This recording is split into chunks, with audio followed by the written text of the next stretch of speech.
महात्मा ज्योतिबा फुले जन आरोग्य योजना, प्रधानमंत्री जन आरोग्य योजना, ये नाम काफ़ी लोगों को पता है और इसके जो बेनिफिट है ये काफ़ी लोगों को नहीं पता है।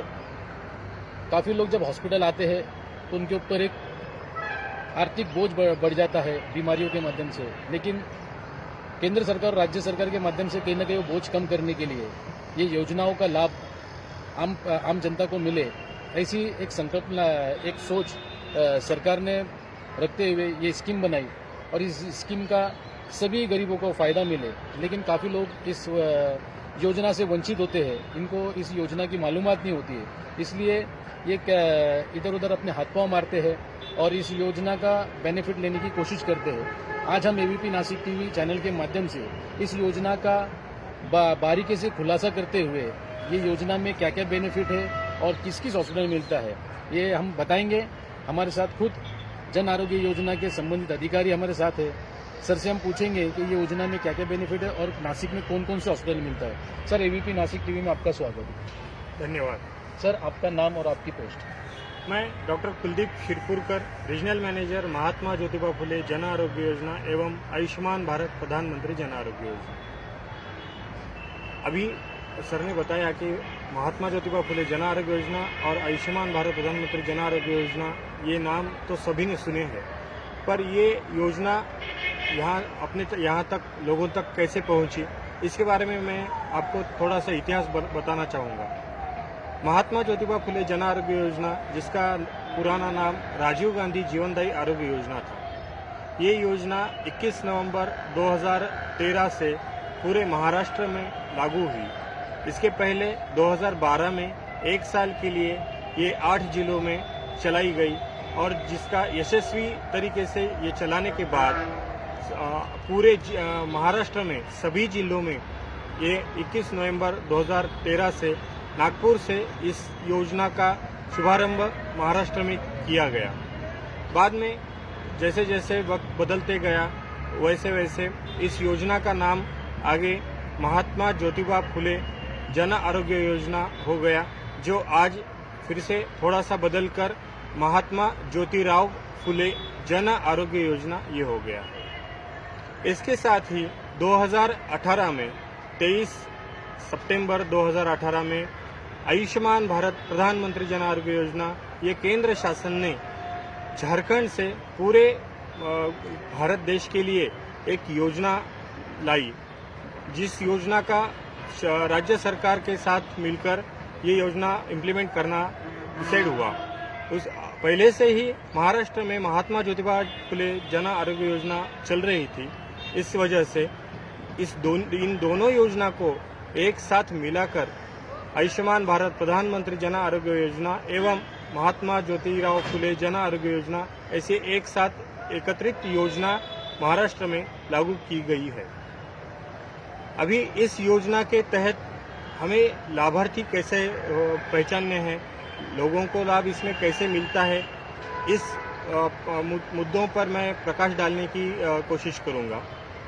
सबसे पहली बात कि महात्मा ज्योतिबा फुले जन आरोग्य योजना अर्थात महात्मा ज्योतिराव फुले जन आरोग्य योजना, ये योजना में राशन कार्ड सबसे बड़ा अहम मुद्दा है।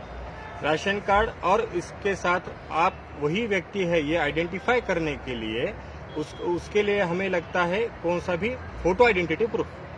सर, उसमें एक चीज़ ये पूछूंगा मैं, राशन कार्ड बोल तो जैसे रेड ऑरेंज राशन कार्ड आता है, येलो आता है, व्हाइट आता है, तो कौन सा राशन कार्ड? महाराष्ट्र में 4 टाइप के राशन कार्ड होते हैं, जिसमें अंत्योदय, अन्नपूर्णा, उसके साथ येलो अर्थात पीला कलर का राशन कार्ड और केसरी कलर का, जिसे कोई लोग लाल भी पुकारते हैं। ऐसे 4 कलर के जो राशन कार्ड है ये इस योजना के अहम लाभार्थी है। परंतु पिछले पिछले 2 साल पहले जो महाराष्ट्र में दुष्काल आया था, अकाल आया था, वह अकाल के वजह से सफेद राशन कार्ड को भी 14 जिलों में लागू कर दिया गया और अभी कोरोना के वजह से अभी के ये पर्यवेक्षण में पूरे सफेद राशन कार्ड धारकों को भी इस योजना में सम्मिलित कर दिया गया है। इसका मतलब आज के डेट में हम सफेद राशन कार्ड से लेकर सभी राशन कार्ड धारकों को इस योजना का लाभ दे सकते हैं। पर हमें ये भी जानना जरूरी है कि आयुष्मान भारत प्रधानमंत्री जन आरोग्य योजना हम जब इस योजना के साथ साथ चला रहे हैं तो उस योजना के लाभार्थी कौन है? उस योजना के लाभार्थी SECC डाटा के मुताबिक 2011 के SECC डाटा अर्थात सोशो इकोनॉमिक कास्ट सेंसस अर्थात जातीय आर्थिक जनगणना जो 2011 में जो जनगणना हुई थी उसके मुताबिक उस जनगणना के आधार पर केंद्र शासन ने कुछ फिल्टर्स लगा के उनमें से कुछ लाभार्थी पूरे देश में 50 करोड़ लाभार्थियों को इस योजना में सम्मिलित किया गया और महाराष्ट्र में इन लाभार्थियों को हम महात्मा ज्योतिबा फुले जन आरोग्य योजना के जैसे ही उसी पोर्टल के माध्यम से हम लाभ देते हैं। आयुष्मान भारत योजना के तहत जो महाराष्ट्र के लाभार्थी आते हैं उन्हें हम अपने महात्मा ज्योतिबा फुले जन आरोग्य योजना के साथ ही लाभ देते हैं और अगर कोई आउट ऑफ स्टेट के जो पेशेंट्स रहते हैं उन्हें हमें अगर आयुष्मान भारत योजना का लाभ देना है तो उनके लिए एक अलग से नेशनल यानी केंद्र सरकार का एक पोर्टल है NHA का जो पोर्टल है उस पोर्टल के माध्यम से ऑनलाइन वेबसाइट के माध्यम से हमें उनको लाभ देना पड़ता है। अभी हम जैसे कि महाराष्ट्र के लाभार्थियों की मेनली नासिक जिले के लाभार्थियों की बात जब कर रहे हैं तो हमारे पूरे नासिक जिले के जो लाभार्थी है वो महात्मा ज्योतिबा फुले जन आरोग्य योजना का भी लाभार्थी नेचुरली है। इसकी वजह से उनको जो लाभ दिया जाता है वो हमारे महात्मा ज्योतिराव फुले जन आरोग्य योजना के पोर्टल के थ्रू ही दिया जाता है जिसका पोर्टल है www.jeevandai.gov.in। सर एक चीज़ ये जन आरोग्य योजना या प्रधानमंत्री जन आरोग्य योजना महात्मा ज्योतिबा फुले ये दोनों योजनाएं इसमें कितनी बीमारियों का इलाज होता है? मुफ्त या फिर कुछ गवर्नमेंट से अनुदान मिलता है उसकी एक लिमिट होती है? सबसे अहम बात है ये सबसे अहम बात ये बताना चाहूँगा कि महात्मा ज्योतिराव फुले जन आरोग्य योजना में 1.5 लाख की लिमिट है पर फैमिली। हर कुटुंब में कुल मिलाकर 1.5 लाख की यानी मतलब एक फैमिली में अगर 5 मेंबर होते हैं तो पाँचों को मिल के 1.5 लाख रुपया। एग्जैक्टली आपने एकदम सही बात कही है कि एक कुटुंब में 5 रहे 7 रहे 10 रहे तो भी पूरे फैमिली मेंबर्स को मिला के यानी एक राशन कार्ड में जितने भी नाम होंगे उतने सबको मिलाकर 1.5 लाख तक का पर ईयर हर साल 1.5 लाख नए ऐड होते रहते हैं तो हर साल 1.5 लाख तक का हम महात्मा ज्योतिराव फुले जन आरोग्य योजना में लाभ देते हैं। और प्रधानमंत्री जन आरोग्य योजना में प्रधानमंत्री जन आरोग्य योजना का भी इसी प्रकार का लाभ हो रहता है लेकिन उसकी लिमिट जो है वो 5 लाख तक है जो तो सर वो सेम पूरे परिवार के लिए कि पर व्यक्ति? पूरे परिवार के लिए 5 लाख फ्लोटर बेसिस पे रहता है। मतलब किसी ने एक एग्जांपल देता हूँ 1.5 लाख का भी समझिए या 5 लाख का भी समझिए। एक व्यक्ति ने का ऑपरेशन हुआ और उसको समझो 1 लाख खर्चा आया, 1 लाख का पैकेज लेना पड़ा तो उसके बाद में अगर महात्मा ज्योतिराव फुले जन आरोग्य योजना का पकड़े तो 50,000 बाकी रह गए तो वो 50,000 किसी और मेंबर्स के लिए यूज कर सकते हैं। और अगर हम आयुष्मान भारत योजना का पकड़े तो 4 लाख बच गए तो 4 लाख किसी और मेंबर्स के लिए साल भर में हम उसको यूटिलाइज कर सकते हैं उसको कुछ बीमारी होती है तो। पर ये जो पैसे रहते हैं ये कैश के माध्यम से या किसी के बैंक अकाउंट में नहीं आते हैं। ये जो पैसे रहते हैं वो इतने तक का लाभ आपको दिया जाएगा ऐसा रहता है। और जब हॉस्पिटल आपको पेशेंट को जब बीमारी की इलाज करेगा तो वो इलाज के तौर पे केंद्र सरकार हो या अपना राज्य सरकार हो इन दोनों योजना के तहत जो पैकेज रेट्स डिसाइड हुए हैं वो पैकेज रेट्स के मुताबिक ही वो अमाउंट हॉस्पिटल को दी जाती है। उसमें बाजार रेट जो रहता है वो बहुत अलग रहता है और योजना का रेट जो रहता है वो गवर्नमेंट और हॉस्पिटल दोनों के म्यूचुअल अंडरस्टैंडिंग से ये रेट एग्री हुए वाले रहते हैं, उसके एग्रीमेंट हुए वाले रहते हैं और उतने ही रेट में उन्होंने पेशेंट को लाभ देना जरूरी रहता है। सर एक चीज़ और ये भी है कि काफ़ी पब्लिक में कंफ्यूजन ये भी होता है क्या केंद्र सरकार या राज्य सरकार मतलब सरकार की स्कीम है तो हो सकता है सरकारी हॉस्पिटल में इसका बेनिफिट मिलेगा तो ये भी एक कंफ्यूजन है। ये सरकारी हॉस्पिटल में इसका बेनिफिट मिलता है या प्राइवेट हॉस्पिटल में? सबसे बड़ी अहम बात यही है, ये स्कीम की खासियत ही यही है कि प्राइवेट हॉस्पिटल्स में भी इसका लाभ दिया जाता है। अभी नासिक जिले की हम बात करेंगे तो नासिक जिले में 61 हॉस्पिटल्स अभी तक योजना में लाए गए हैं, जिसमें से करीब 14-15 हॉस्पिटल सिर्फ गवर्नमेंट के हैं। सर ये नासिक डिस्ट्रिक्ट में कितने हॉस्पिटल हैं? नासिक डिस्ट्रिक्ट में ही 61 हॉस्पिटल है। 62 अभी नया भी आया है, तो 62 हॉस्पिटल हो चुके हैं। तो इनमें से सिर्फ 13 से 14 हॉस्पिटल ऐसे हैं जो गवर्नमेंट के हैं, बाकी सब प्राइवेट हॉस्पिटल्स हैं। इसकी मालूमात आप हमें दे सकते हो? हाँ, इसकी मैं आपको पूरी लिस्ट आपको दे दूंगा। आप हमारे लाभार्थी तक पहुंचाइए, ये मैं आपसे गुजारिश करूंगा। बिल्कुल सर, ये मेरा वादा है, हम इसे स्कीम तक लाभार्थी तक पहुंचाएंगे। और दूसरी चीज़ सर, कुछ हॉस्पिटल, पर्टिकुलर हॉस्पिटल जो नासिक में लाभार्थियों के घर के आसपास जो उनको मिले और बड़े हॉस्पिटल उसके अंदर सुविधा मिले, ऐसे कुछ नाम बता सकते हो? नाम तो पूरे 62 हॉस्पिटल्स का लेना ज़रूरी है क्योंकि वो सारे हॉस्पिटल्स पेशेंट को लाभ दे रहे हैं। फिर भी आपने जो पूछा तो मैं नासिक के कुछ हॉस्पिटल्स के नाम बताऊंगा। बड़े सर ये मेरी पर्सनल राय है सर, क्या हमारे जो व्यूवर्स है उनको पता चले कि उनके आसपास कौन कौन से हॉस्पिटल है। मुझे पता है कि टोटल हॉस्पिटल बहुत सारे इसके अंदर काम करते हैं, कहीं ना कहीं उनका मन दुखेंगे हमारा नाम नहीं लिया, लेकिन हमारे चैनल के माध्यम से मेरी आपसे रिक्वेस्ट है कि कुछ कम से कम 5-10 हॉस्पिटल जैसे जो हमारे व्यूवर्स को आसपास पता चल जाए और वहाँ पर ये लाभ लेने के लिए पहुंचे। ठीक है, बड़े पहले मैं आपको डिसीज के बारे में बताता हूँ, जिसके उपरोक्त शाम मैं हॉस्पिटल के नाम भी बता सकता हूँ। ये जो योजना है इसमें 34 स्पेशलिटीज़ कवर की वाली है। इन 34 स्पेशलिटीज़ में महात्मा ज्योतिराव फुले जन आरोग्य योजना में 996 प्रोसीजर्स यानी बीमारियां कवर की गई वाली है, और आयुष्मान भारत योजना में 1209। ये 996 में पकड़ के कुछ ऊपर के ऐड करके 12 से 9, ऐसे टोटल 12 से 9 बीमारियों का हम योजना में लाभ दोनों योजना को दे सकते हैं। अभी ये जो 1209 बीमारियां हैं, इसमें से सभी अलग अलग तरीके की बीमारियां हैं, जिसमें सबसे डरावनी बीमारियां हम जो बोलते हैं वो कैंसर, जो सबसे अहम, सबसे घातक और सबसे इकोनॉमिकल बर्डन लाने वाली, क्योंकि उसका पेशेंट जो है उसका रिकवरी के जो ये रेट रहते हैं वो बहुत कम रहते हैं। उसमें रिकवरी होने के बाद भी कुछ आगे चीज़ें होती रहती हैं, मल्टीपल ट्रीटमेंट्स लगते हैं, जैसे रेडिएशन लगता है, बाद में सर्जरी तो लगती ही है कैंसर को, आपको ये तो सबको पता है।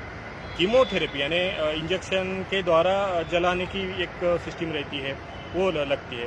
तो ये जो कैंसर की बीमारियां हैं, इनको कवर करने के लिए, इनकी ट्रीटमेंट करने के लिए सबसे अपने यहाँ पे नासिक में करीब 5-6 हॉस्पिटल अच्छे हॉस्पिटल्स है। उसमें से कुछ मैं नाम आपको चुनिंदा नाम बताऊंगा, बाकी सबके नाम तो लेना पॉसिबल नहीं है मेरे लिए।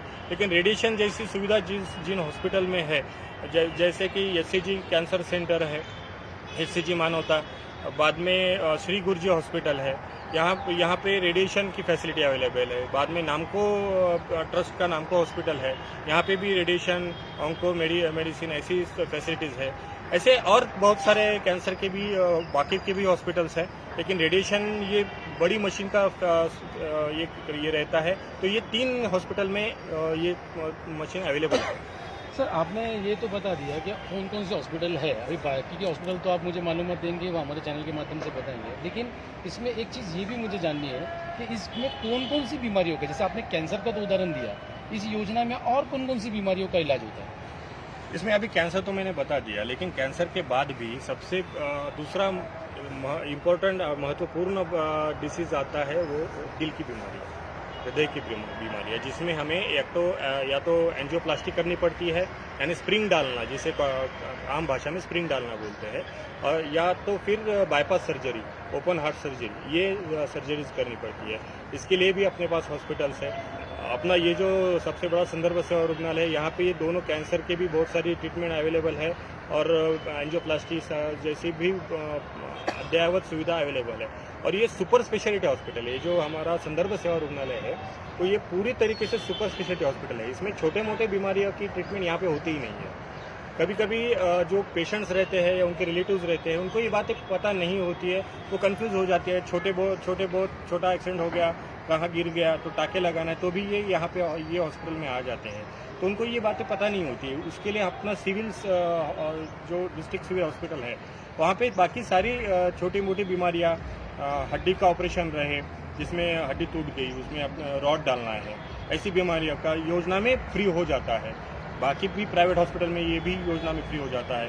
बाद में मुतखड़े का जो ऑपरेशन रहता है, इसके बाद में एक सबसे बड़ी और बुरी बीमारी हम बोलते हैं जिसे डायलिसिस लगता है, क्योंकि डायलिसिस हमेशा के लिए लगता है। एक बार लग गया है तो डायलिसिस की बीमारी, डायलिसिस ख़त्म नहीं होता, वो चलते ही रहता है। तो ये इसके लिए तो हमारे पास बहुत सारे हॉस्पिटल्स हैं, यानी 61 हॉस्पिटल में से करीब 50% हॉस्पिटल्स में ये सुविधा हमने उपलब्ध करवाई है, क्योंकि सेंट्रल गवर्नमेंट का भी एक फोकस है और स्टेट गवर्नमेंट का भी फोकस है कि डायलिसिस की वजह से पेशेंट को कुछ प्रॉब्लम ना आए।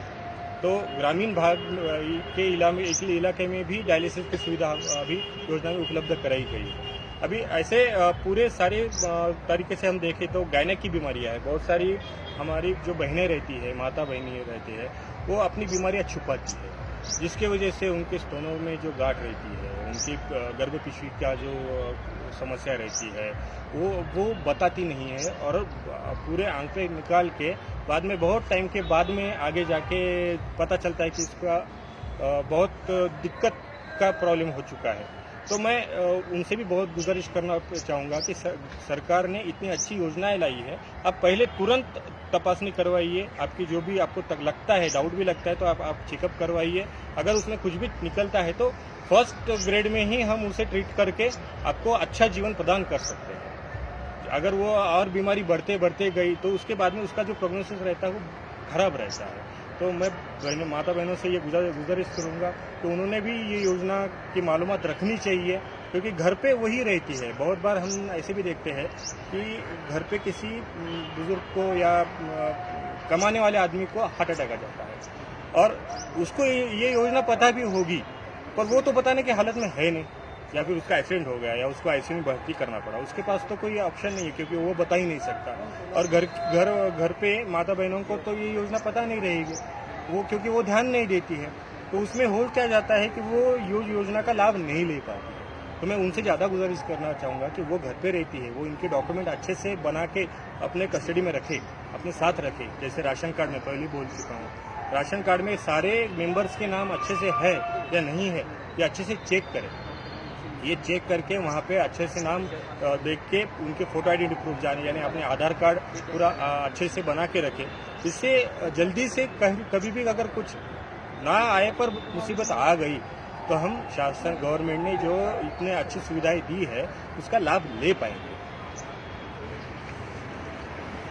उम्मीद है कि आज इस खुलासे के बाद में जन आरोग्य योजना, प्रधानमंत्री आरोग्य योजना के बारे में जो लोगों के मन में सवाल और जो क्वेश्चन मार्क लगते थे वो कहीं ना कहीं खुलेंगे और इस योजना का सभी लोग पूरी तरीके से फायदा उठा पाएंगे।